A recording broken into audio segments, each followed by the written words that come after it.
i go slavim znanjem Otca i Sina i Boga preko proroka.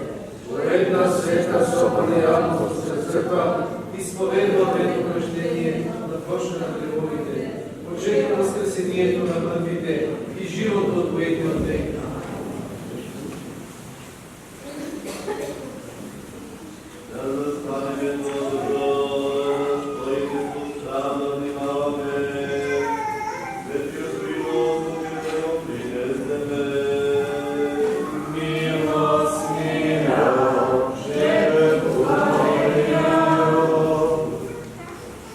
Благодать